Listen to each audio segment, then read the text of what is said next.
Merci, monsieur le rapporteur. J'ai reçu de monsieur Jean-Luc Mélenchon et des membres du groupe La France Insoumise une motion de rejet préalable déposée en application de l'article 91, alinéa 5 du règlement. La parole est à madame Sabine Rubin. Madame la députée, vous avez la parole pour une durée qui ne peut excéder 15 minutes.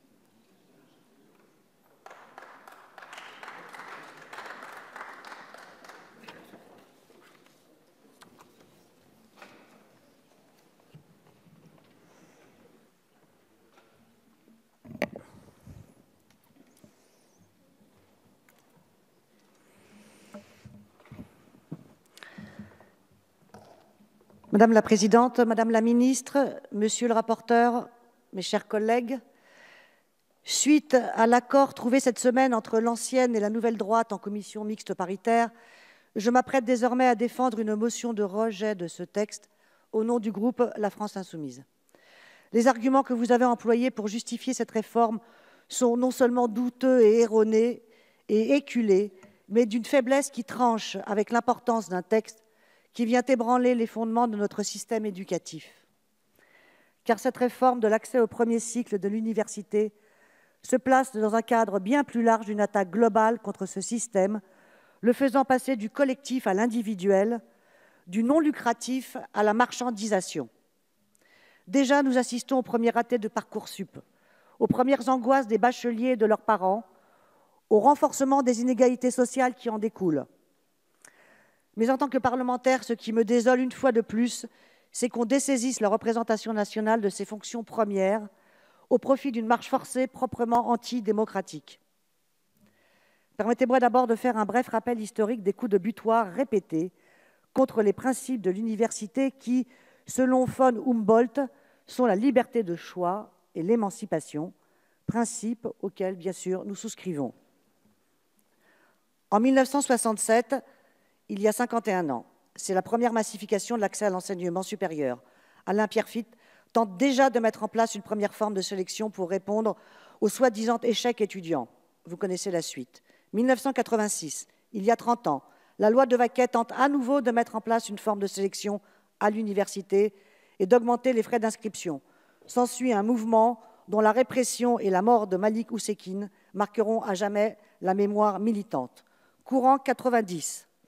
Le nombre d'étudiants est en forte hausse suite à l'ambition de Jean-Pierre Chevènement de porter à 80% d'une classe d'âge au niveau du bac. Le plan U2000 est lancé, construction de 8 universités nouvelles, avec un plan de financement de 32 milliards de francs sur 5 ans. 2006, avec le CPE, on nous martèle à nouveau que les universités forment mal au monde du travail. Mais au lieu d'une remise en cause du marché du travail, on essaie de refondre le système universitaire. 2007, c'est la LRU qui confère de l'autonomie aux universités sans leur transférer les moyens afférents. Résultat, moins d'heures de cours et précarisation des enseignants-chercheurs. Aujourd'hui, 2017, nouveau boom démographique étudiant, équivalent à 3 universités moyennes.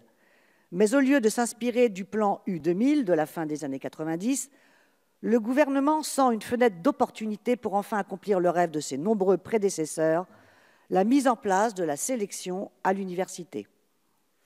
Pour le justifier, de vieux arguments à nouveau martelés ad nauseam par la majorité, le caractère injuste du tirage au sort et l'échec en licence.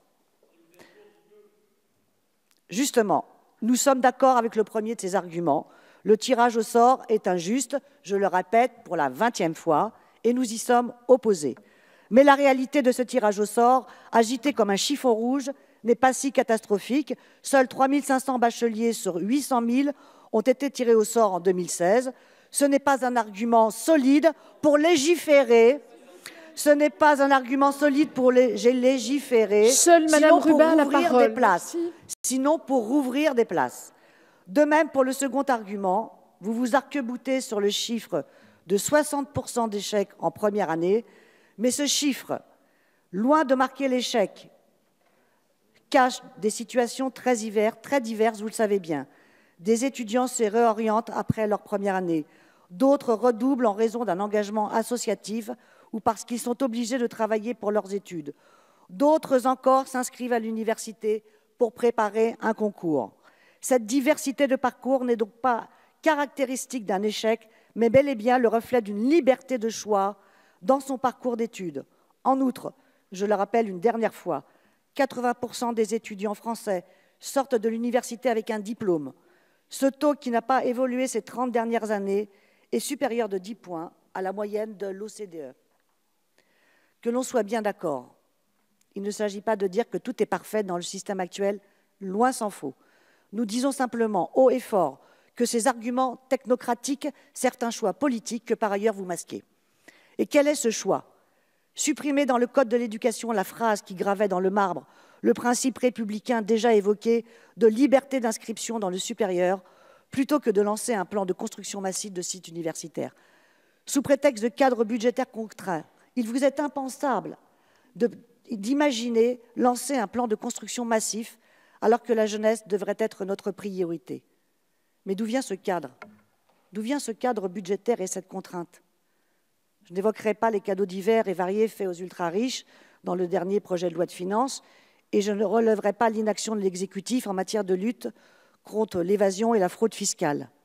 Je note toutefois que votre gouvernement s'apprête à engager 300 milliards d'euros sur 7 ans pour notre armée, là où l'ensemble des syndicats du supérieur, je dis bien l'ensemble des syndicats du supérieur, s'accordent pour demander une augmentation du budget annuel de l'enseignement supérieur et de la recherche de 1 milliard d'euros par an pendant 10 ans pour atteindre 2% du PIB, comme c'est le cas chez nombre de nos voisins européens. Entendons-nous bien, personne ici ne remet en cause le financement nécessaire de notre armée. Nous pensons simplement que nous avons besoin que tous les jeunes qui le souhaitent, dans toute leur diversité, accèdent à l'enseignement supérieur pour répondre aux grands défis environnementaux et sociétaux à venir. Nous pensons que cela nécessite des investissements stratégiques en conséquence. Et nous condamnons votre projet politique qui répond non pas à ces enjeux, mais à la logique économique qui se traduit par la marchandisation mondialisée de l'enseignement supérieur. Classement de Shanghai, investissement d'excellence, programme d'investissement d'avenir sont tout autant d'instruments permettant de mener une véritable politique de la carotte et du bâton, conduisant inexorablement vers une université à 2 vitesses. Une université à 2 vitesses entre celle d'excellence et celle dite de proximité. Une université à 2 vitesses entre ceux qui ont été sélectionnés pour faire leur licence en 2 ou 3 ans et ceux qui sont obligés de suivre des parcours spécifiques en 4 ans. Une université à 2 vitesses entre ceux qui ont été sélectionnés en master et ceux qui sortiront du système à Bac+3. Une université à 2 vitesses pour finalement une société à 2 vitesses. Nous ne sommes pas contre les dispositifs d'accompagnement proposés par la loi. Nous sommes contre leur conditionnalité pour l'entrée en premier cycle. Nous estimons en effet que lorsqu'on est en âge de voter, de travailler et de payer ses impôts, on est capable de choisir ce qui est le plus adapté à sa situation familiale, professionnelle ou associative, sans que cela nous soit imposé. Car votre réforme, plutôt que de tenter d'effacer les déterminismes sociaux, les aggrave en organisant une véritable sélection sociale. D'abord, par l'autocensure des bacheliers. Comme les sociologues nous en ont alerté, les attendus par discipline ont un effet psychologique repoussoir. Quand la plateforme indique que pour une filière, le taux de réussite des élèves venant de lycée pro ou techno n'est que de 5%, comment envisager pouvoir y arriver? D'autre part, parce que le fait de devoir accepter des parcours spécifiques qui pourront allonger d'1 année les études va empêcher de nombreux jeunes de se lancer. Une année d'études coûte environ 10 000 € et même si les dispositifs pédagogiques obligatoires ne rajoutent pas d'années supplémentaires, ils vont alourdir l'emploi du temps des étudiants. Comment vont faire les 50% de jeunes qui sont obligés de travailler pour étudier? S'ils n'ont pas la possibilité d'avoir un job à côté, ils n'iront tout simplement pas dans le supérieur. Ensuite, la sélection ne se cantonne pas qu'au résultat du candidat. Certaines filières requièrent en effet la pratique d'activités extrascolaires, ce qui n'est pas sans créer une inégalité patente entre les jeunes selon la situation sociale de leurs parents. Enfin, une solution sociale parce que seules les familles dotées d'un capital culturel suffisant, celles dont les parents ont fait des études dans le supérieur, sauront orienter leurs enfants pour qu'ils soient sélectionnés dans une filière d'excellence. Et ce travail d'orientation, c'est dès 15 ans que nos jeunes devront le faire.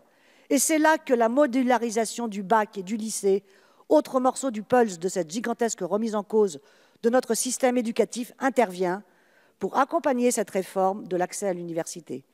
Qu'est-ce que cela signifie concrètement pour la jeunesse? Qu'ils devront suivre un parcours linéaire, être mis sur des rails qui conduisent directement de la seconde au marché de l'emploi sans changer d'aiguillage. C'est quoi ce monde qu'on leur fabrique? Pourquoi la jeunesse d'aujourd'hui n'aurait-elle pas le même droit à l'erreur que nous avons eu à leur âge? Qui s'autorise ainsi à décider des aspirations de la jeunesse, sinon des technocrates qui ont eux-mêmes suivi un parcours prédéterminé, nourri par leur reproduction sociale? Grands lycées, grandes prépas, grandes écoles, l'excellence, quoique, mais seulement pour quelques-uns. Et pour ceux qui ne sont dotés que d'un capital économique, pas d'inquiétude. J'ai ouvert hier un supplément Université du Monde qui vantait les mérites du bachelor anglo-saxon. Une formation concrète et professionnalisante, adaptée au monde de l'entreprise. En tournant la page, je ne fus pas surprise d'y découvrir une pleine page de publicité pour un bachelor d'une école privée. Des coachs en orientation privée facturent déjà leurs soi-disant conseils entre 300 et 1 000 euros pour ceux qui en ont leurs moyens. Mais pour les moins bien, l'orientation, de conseiller ou de déconseiller le choix des enfants des classes, se fera par les enseignants, par les moins bien nantis, je voulais dire. L'ONICEP a perdu 50 postes depuis 2013 et doit répondre à un afflux très important de demandes depuis l'annonce de la réforme. Comment permettre un suivi personnalisé et individualisé pour chaque enfant? Comment le permettre? En se reposant sur les CIO, ils ferment les uns après les autres pour se regrouper en un seul endroit. Comment s'y rendre quand on n'a pas de véhicule ou qu'il faut plus d'1h30 de transport en commun d'une banlieue à l'autre? La marchandisation de l'éducation va donc poursuivre son cours. Outre l'arrivée des cours particuliers payants d'éloquence pour préparer le grand oral voulu par le ministre de l'Éducation nationale dans sa réforme du bac, comment ne pas imaginer la mise en place future des classes préparatoires privées, comme cela se fait déjà en médecine, afin que les élèves puissent passer l'étape de la sélection. Autre exemple. Alors que ce n'était pas le cas sur APB, on retrouve désormais sur Parcoursup des formations proposées par des établissements privés hors contrat, comme des BTS commerce international. Il n'y a pas de place dans l'enseignement public? Le privé vous ouvre ses portes.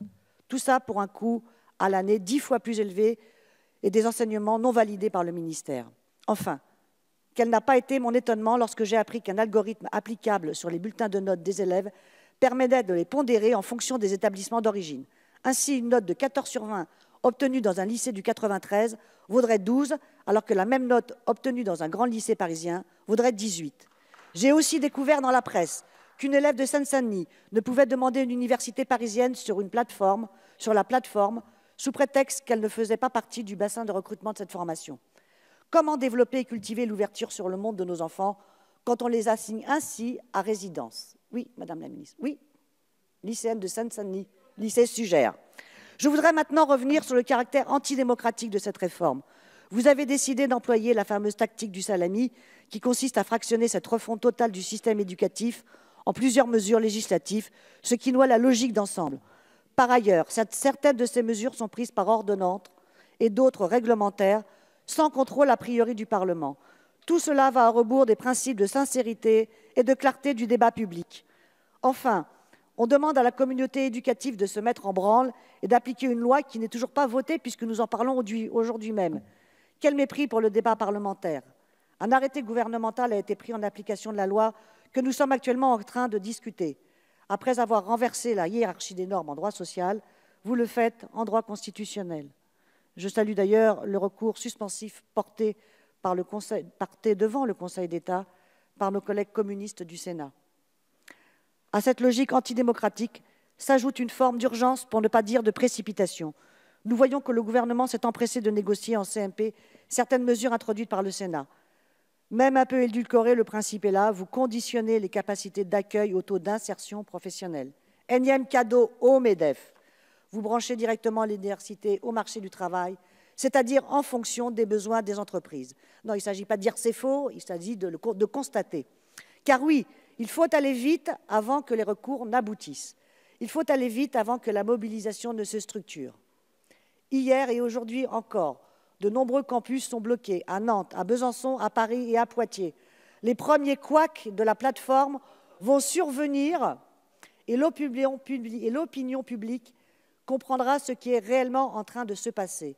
Une sélection, une assignation à résidence ou l'inscription dans des filières privées hors de prix. Nous avons fait notre part dans l'hémicycle en nous opposant à ce projet de loi et en le décryptant. Nous continuerons demain à informer, à alerter et à sensibiliser élèves, parents, enseignants partout en France. Car quoi que vous disiez, Madame la Ministre, ce projet de loi organise une université au service du monde économique.